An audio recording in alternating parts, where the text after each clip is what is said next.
একজন মা এলেন বাচ্চাকে নিয়ে তার স্বামীর সাথে আমার চেম্বারে। তার স্বামী একটা কথা বললেন যে, "আগে আমার স্ত্রী একদম শক্ত সমর্থ ছিলেন, বহু কাজকর্ম করতেন সংসারে, প্লাস আমাদের স্বামী-স্ত্রীর সম্পর্ক খুব মধুর ছিল। কিন্তু পরপর ২ টো বাচ্চা হবার পরে উনি কেমন জানি রোগের ডিপো হয়ে গেছেন। একের পর এক রোগে ভুগছেন। আজকে পেচ্ছাপের কষ্ট, কালকে পায়খানার কষ্ট, তারপর দিন সাদা স্রাব, কোমরে ব্যথা। কিন্তু এগুলোর কোনো সমাধান খুঁজে পাচ্ছি না। অনেক ডাক্তারবাবু দেখেছেন, তারা ওষুধ দিচ্ছেন কিন্তু কোনো ফল হচ্ছে না। তা ডাক্তারবাবু আপনি একটু ভালো করে দেখুন যে ওর ঠিক কী হয়েছে, কেন রোগ সারছে না?" তা আমি তারপরে তাকে পরীক্ষা করে দেখলাম, জরায়ুর সামনে যে পেচ্ছাপের থলি থাকে, সেই পেচ্ছাপের থলি ভ্যাজাইনাল ওয়ালকে নিয়ে নিচের দিকে নেমে এসছে। একে বলে সিস্টোসিল। পায়খানার রাস্তার সামনে একটা পর্দা থাকে, সেই পর্দা ছিঁড়ে গিয়ে পায়খানার রাস্তার নিচে নেমে গেছে। একে বলে রেক্টোসিল। জরায়ু তার স্থান থেকে সরে গিয়ে কিছুটা উল্টে গেছে, তাকে বলে রেক্টোভার্টেড ইউটেরাস। এবং রেক্টোভার্টেড ইউটেরাস শিরদাঁড়ার হাড় যেটা পিছন দিকে আছে কোমরের, সেখানে গিয়ে গুঁতো মারছে বা ধাক্কা মারছে, যার জন্য কোমরে ব্যথা। তা বাদে যেটা সমস্যা সেটা হচ্ছে সাদা স্রাব। এবং দেখা যাচ্ছে জরায়ুর মুখে ঘা তৈরি হয়েছে, ডেলিভারি হতে গিয়ে আঘাতপ্রাপ্ত হয়ে সেখান থেকে সাদা স্রাব হচ্ছে। এইবার সিস্টোসিল, যেটাকে আমি একটু আগে বললাম, যে যেখানে পেচ্ছাপ থলির সামনের অংশটা নেমে এসছে, এটা কি সমস্যা তৈরি করতে পারে?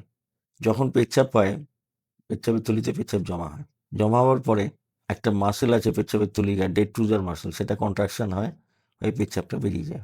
যখন এক্ষেত্রে কি হচ্ছে, পেচ্ছাপের থলিটা সামনে যে পর্দা আছে, প্রি ভাসেগাল ফাসা, সেটা ড্যামেজ হয়ে এতটাই নেমে এসছে পেচ্ছাপের থলি যে ডেট্রুজার মাসেলের আর ক্ষমতা নেই যে পেচ্ছাপকে ঠেলে বার করে। ফলত পেচ্ছাপ জমে যাচ্ছে। তারপরে কি হচ্ছে, সেই পেচ্ছাপ যেটা কিডনি থেকে এসে ব্লাডারে জমা হতো, কিডনিতে ফিরে যাচ্ছে। এবং ইনফেক্টেড পেচ্ছাপ, সাধারণত পেচ্ছাপে কোনো জাম থাকে না, কিন্তু এখানে জমা ইউরিনে জাম হয়েছে এবং সেই ইনফেক্টেড পেচ্ছাপ কিডনিতে ফিরে যাচ্ছে। কিডনিতে ফিরে যাওয়ার পরে কিডনিতে ইনফেকশন করছে, তাকে বলে পাইলোনেফ্রাইটিস। তখন কেঁপে কেঁপে ব্যথা, জ্বর, কোমরে ব্যথা আরও তীব্র হয়। আর তলপেটে সারাক্ষণ তো ব্যথা থাকে। এই এক বিপদ। আর বিপদ হচ্ছে পায়খানার রাস্তাটা, পিরেক্টাল ফাসা যেটা বললাম, সেটাও ছিঁড়ে গিয়ে নিচে নেমে আসে। ভদ্রমহিলা যখন পায়খানা করতে বসেন, তখন পায়খানা বেরোতে চায় না, মুখের কাছে আটকে থাকে, মনে হয় যেন আঙুল দিয়ে বের করলে ভালো হয়। এটার কারণ হচ্ছে, যে ডিরেকশানে পায়খানাটা আসে, এটা ফিজিক্সের ল, সেই ডিরেকশানে বা লাইন অফ ফোর্সটা যখন পায়খানা রাস্তাটা ছিঁড়ে নেমে যাচ্ছে ডেলিভারির কারণে, সেটা চেঞ্জ হয়ে যায়। তখন নর্মাল ডিরেকশানে পায়খানার হয় না এবং বেশিরভাগ ক্ষেত্রে জমে থাকে। আর তৃতীয় বিপদ হচ্ছে, জরায়ুর মুখে ধাক্কা লেগে ছিঁড়ে যায়, সেখান থেকে খুব সাংঘাতিক ঘায়ের প্রবণতা তৈরি হয়। এখান থেকে সাদা স্রাব আসে, পরবর্তীকালে রক্তস্রাব আসে এবং এই ঘা বাড়তে বাড়তে একসময় ক্যান্সারে পড়ে। সমাধান জানতে আমার ইউটিউব চ্যানেলকে সাবস্ক্রাইব করুন।